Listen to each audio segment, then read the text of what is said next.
Welcome to the EOB Podcast, where we talk about the weekend box office and the new openings this week. I'm Ben No, and for this week's podcast, we're gonna have a short one because Sen won't be joining us today, so it's just gonna be me. So let's begin. Last weekend we have 3 new wide releases coming out. There's the Christopher Nolan World War II movie Dunkirk. There is Malcolm D. Lee's comedy called Girls Trip, starring Jada Pinkett Smith, Queen Latifah, Regina Hall, and Lorenz Tate. And then there is the sci-fi action adventure movie from Luc Besson, starring Cara Delevingne and Dane DeHaan. Also co-starring Clive Owen, Rihanna, Ethan Hawke, and others. And that is a high-budget sci-fi extravaganza. So let's jump right into the number 1 movie of the weekend, and that is surprisingly, well, not surprisingly according to us, in our last podcast, we predicted that Dunkirk would come in number 1, and it did. It pulled in $50.5 million over the weekend in its opening debut, and I said the movie, would open to around maybe $45 million.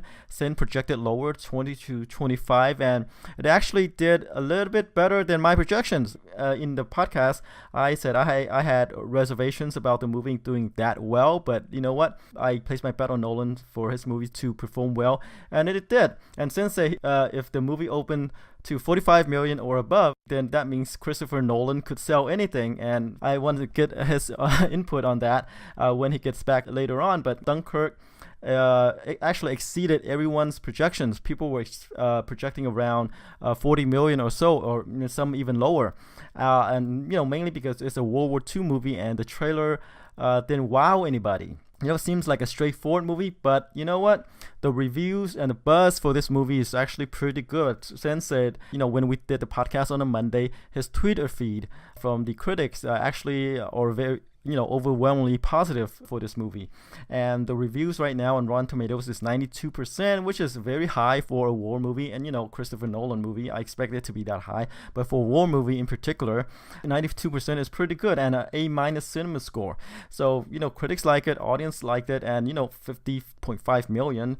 There's a lot of Nolan fans here. So really, really, as Sen said, people know that this movie is by Christopher Nolan. They're betting that he'll bring something new to the genre, to the war genre, and I guess they did. And Dunkirk, it's it's about an evacuation, in France during World War II, and not a lot of people know about it. And it's not one of these things that do well for a movie. Maybe it did, judging by the performance here, and maybe that's the big selling point here, is Nolan's take on the war movie.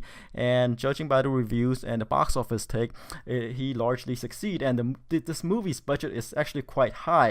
150 million. Since it's a period piece, it has explosions in it, locations and costumes, right?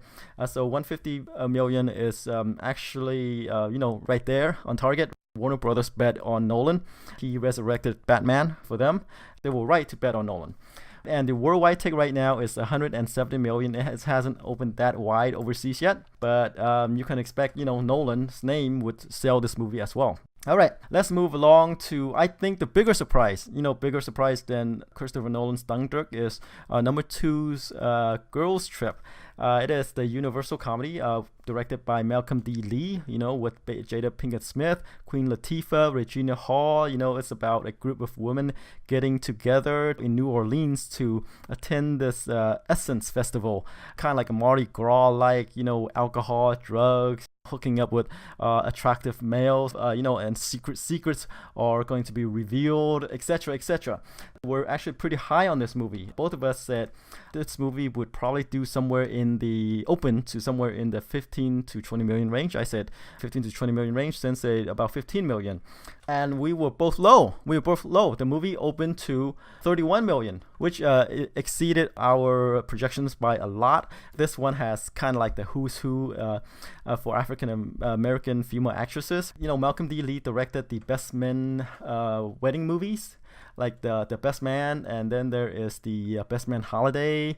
And those movies did well. I mean, The Best Man was kind of like he was sort of an unknown then. That was Malcolm Lee's directorial debut, and then he went on to direct movies like Scary Movie 5, Undercover Brother, Barbershop: The Next Cut, which opened well and went on to make about 55 million. Right, this one is his biggest opening to date. This movie, Girls Trip, is his biggest opening to date, and it bodes well. Right, the reviews are good for this movie, 89% on the tomato meter, and A+ cinema score for those people who've seen it. So very good audience score and very good critical score. So that means that this movie is gonna stay in theaters, unlike previous movies that's targeted toward the African American audience. That it's extremely front loaded, and then it drop off huge just because this demographics go support the the movies where African American actors are involved and directors involved, or African American talents are involved.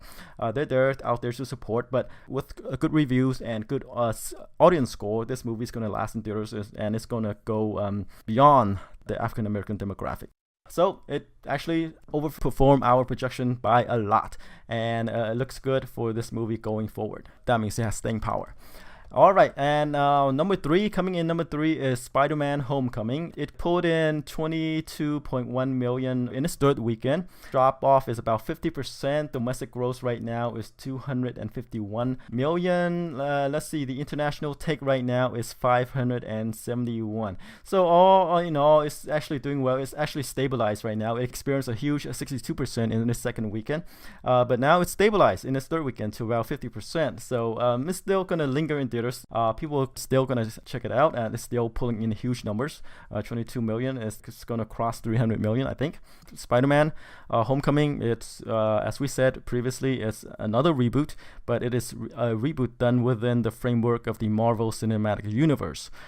Before it was by Sony. Sony has just Spider-Man, has the rights just to Spider-Man and its universe, so they're limited in what they can do. But with Marvel taking stewardship of the creative control of the series right now, they can integrate Spider-Man into the Marvel storyline. The Infinity War, it's gonna have Spider-Man in it and others. So you can see Spider-Man popping up in the Marvel movies. They're going to do some interesting crossovers, and Spider-Man is still one of Sony and Marvel's. The property is still with Sony, but they inked the deal to give creative control over to Marvel. So it's going to make a lot of money for both studios, and it's a good deal for both of them. All right, number 4 is War for the Planet of the Apes. In the second weekend, it dropped about 63% to pull in about 21 million. The movie opened to about where I had it. I thought franchise fatigue is a real thing. This is the third movie already. I said it probably opened to about 50 or 55 million. I can't recall which. I have to look it up. But it opened to about where I had it, plus or minus a couple million, and it dropped 62% or 63% because it opened so huge, and because of competition from the other movies like Nolan, a war movie, right? Then there is Valerian, which we'll get to, and there's the Spider-Man, all targeting the same demographic. They're gunning for the same amount of money, so that's why the second weekend is actually quite huge. But we'll see if by the third weekend it's stabilized or not. The movie cost 150 million to make, so it's doing okay. It's doing okay. Let me see the worldwide figure for War for the Planet of the Apes. The worldwide take right now is 175 million. I don't think it's opened that wide yet, but it's a special effects movie that will play well overseas, and you can expect this to, I don't know, maybe go 500. Who knows? We'll see. We'll see how as more figure comes in, we'll know more. All right, so moving along to number 5 is Valerian and the City of 1,000 Planets. This movie cost about 177 million or 180 million if we round up. So it's a very pricey movie, sci-fi movie directed by Luc Besson. It's based on a French comic book, about Valerian, a sci-fi planet hopping action adventure starring Dane DeHaan and Cara Delevingne, who's a former model turned actress. So this movie performed just about where we had it. I said it would probably open to about 20 million, and since it's 15, so it is about there. It is about within our range. We weren't that high on the movie, mainly because Valerian is not a big property here. Not a lot of people know who this character is, and these actors are not known to draw in people, to draw in crowds. I mean, the big selling point right here is Luc Besson. He is the director of a lot of action-packed movies, popular movies, like Lucy, which opened to 43 million and went on to gross 126 million domestically, which is very successful, right? But that one has Scarlett Johansson. And then there is The Fifth Element. People know about Fifth Element. It didn't open well when it first opened back in 1997. It only opened to 17 million and only went on to gross about 63 million. That's domestically. And of course, The Professional and La Femme Natica, right? Those are his big earlier movies. But Valerian, they gave him a huge budget, and right now it's not performing well for him. So hopefully this movie, for Besson's sake and his financiers, right, hopefully it'll do better overseas, worldwide, or else they're going to lose a lot of money. 17 million opening is not going to cut it. Number 6 is Despicable Me 3. It pulled in 13 million in its fourth weekend, 33% drop off. Domestic gross right now is 213 million. Let's see, worldwide take is 732 million. So in the grand scheme of the Despicable Me franchise right now, the domestic gross is the lowest right now, but it's gonna make more than the first Despicable Me movie. The first Despicable Me movie is 251. Right now, Despicable Me 3 is 213. So it has a couple more millions to go until it crosses Despicable Me, which it will. Worldwide, Despicable Me 3 is number 3, just below Minions and Despicable Me 2, and it looks like it's not going to be able to beat Despicable Me 2 worldwide. Despicable Me 2 is at 970 million, and Despicable Me 3 right now is at 732. So yeah, it looks like it's not going to be able to beat it. But domestically, it will have a chance to beat Despicable Me, the first Despicable Me movie.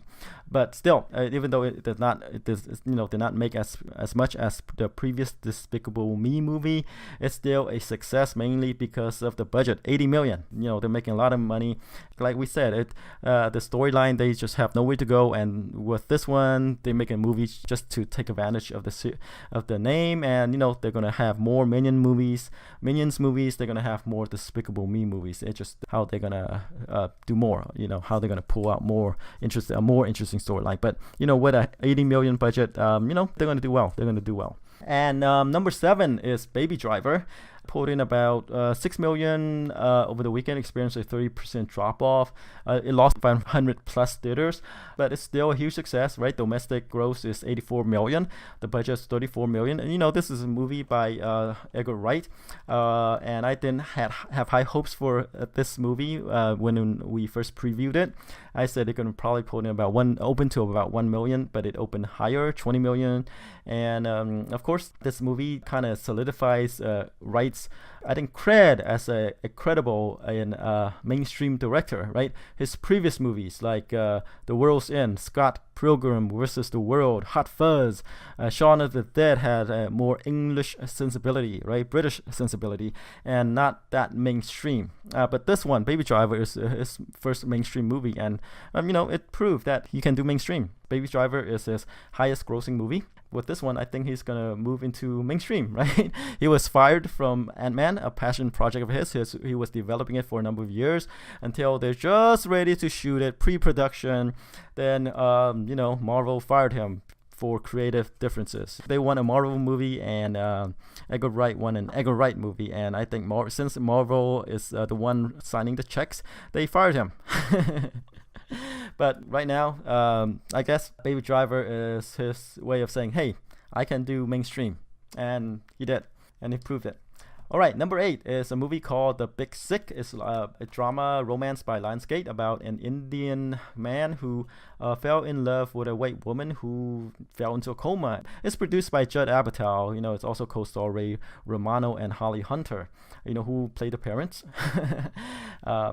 it did well. No one expect a lot of things from this movie, but Judd Apatow's name, Ray Romano's name, sold this movie. Right now, domestic gross is about 24.5 million, and for an indie, it's doing quite well. Number 9 is Wonder Woman. It pulled in about 4.6 million over the weekend. Another weekend of low drop off, only 32% drop off. It's already in its 8th weekend. Let's see, domestic right now is 389 million, and worldwide for Wonder Woman is, let me pull the number up, worldwide is 779. So let's see, in the grand scheme of things, Wonder Woman so far right now domestically is the top grossing DC movie, ahead of Batman vs. Superman, Dawn of Justice, and Suicide Squad, as well as Man of Steel. And let's see, worldwide right now, it's still below Batman vs. Superman, Dawn of Justice. Domestic is number 1, worldwide is number 2. So I'm not sure if it'll cross Batman vs. Superman, but we still have 100 million to go, which is kind of tough. But we'll see how wide it open overseas. But I think it's already settled since the big moneymaker, the big markets are in like China, Japan, and others, and I think they're already open there. So there it goes. Proves that Wonder Woman can hold her own and that she's a big central figure. We had doubts about Wonder Woman. There was a rumor about reshoots, etc. But hey, it worked out for the best. And rounding out the top 10 is a horror movie called Wished Upon, from the director of Annabelle. But I don't think it's related to the series. I think they just hired the guy to direct a horror movie. And it also stars Ryan Felipe. The movie let's see, opened to about 5 million, and domestic gross right now is about 10 million. So the budget's only 12, so yeah, it's doing okay for horror movie wise. It'll make money from the home video once it gets on streaming. That's where it'll make most of its money. All right, so that rounds out the top 10. How about we move on to the new openings this week? Let's see, we have how many? We have 2 wide releases this weekend. We have Atomic Blonde, the action James Bondish movie starring Charlize Theron, James McAvoy, John Goodman, etc., etc. And then there is the Emoji Movie by Sony. Emoji Movie from the studio who did the Angry Birds movie as well. Let's start off with Atomic Blonde. So this movie right now is very well reviewed. It went on to the festival circuit and has a lot of good buzz from there. Theron plays this undercover MI6 agent during the Cold War. She goes to on a mission to discover to find out what happened to the missing agents. There are double agents, there's double crosses, etc. And all in all, she's gonna have the upper hand because she's an ass-kicking, gun-toting femme fatale, as the name implies, Atomic Blonde. She will do whatever that's necessary to get the job done, and and whatever's necessary is usually the the business end of a gun, pistol. The high heels, the needles are involved, punches, kicks, what have you, right? Whips even. So it has all the trappings of a very good action movie. But the thing is like Charlize Theron, or people going to like her in this role, right? And I think they will. So I think for action fans, this is going to be a treat for action fans. The reviews are there to support this movie. Again, it's like the people involved, Charlize Theron, James McAvoy, are they going to bring in the crowd? And I think Charlize Theron will. It has a good trailer, and the reviews are good. So I think this movie is probably going to open to about 20 to 25 million. So we'll have to see, right? Okay, and then we have the Emoji Movie. Let's get straight to the point. Nobody asked for an Emoji Movie, but then again, nobody asked for an Angry Birds movie either. But Sony decided that, hey, we need an Angry Birds movie, we need an Emoji Movie, and now we got it, and it's here. We laughed at the Angry Birds movie, right? We predicted doom and gloom for that movie, but it actually did pretty well. It opened to 38 million. It went on to make 107 million domestically, 349 million worldwide. But how will the Emoji Movie do? I think, sometimes you really can't bet against these movies, right? Children might love this movie because, hey, emojis, everyone loves emojis. So if Angry Birds opened to 38 million, this movie might, I don't know, I think I'm gonna do a bit lower, maybe about 35 million. I think it might open to 35 million, mainly because it's a new property. Angry Birds is based on a worldwide phenomenon. It's a mobile cell phone games. That's like the top app for a number of years. And then they finally came out with this movie when that property is in decline. But this Emoji Movie, like I said, nobody asked for an Emoji Movie. I don't know how well it would do. There's no review right now for it yet. It features the voices of Jennifer Coolidge, Jake T. Austin, Maya Randolph, Patrick Stewart, T.J. Miller, James Gordon, Ilana Glazer, etc. So let's go with 35 million. I don't think it'll do as well as the Angry Birds movie, but who knows, right? This is an animation. This is targeted toward the children's and the family crowd, and people might be looking for another animation in the theaters, right? It's gonna face competition from Despicable Me 3, but hey, choice is good. But we'll see how the reviews goes, right? This could be terribly reviewed, and then you might not end well for this movie. All right, so that wraps up the new openings. Just some bookkeeping note: we won't be doing the podcast for the next 2 weeks. Remember that, next 2 weeks, for those who are listening, because I'll be going on a trip and I won't be back until August the 9th. So the next podcast will be sometimes in August 15 or August 14 or August 15. So that week. So I'll return for that week. All right. Until then, take care of yourself. I'll see you in 2 weeks or 3 weeks. All right. That's it for now. Bye-bye.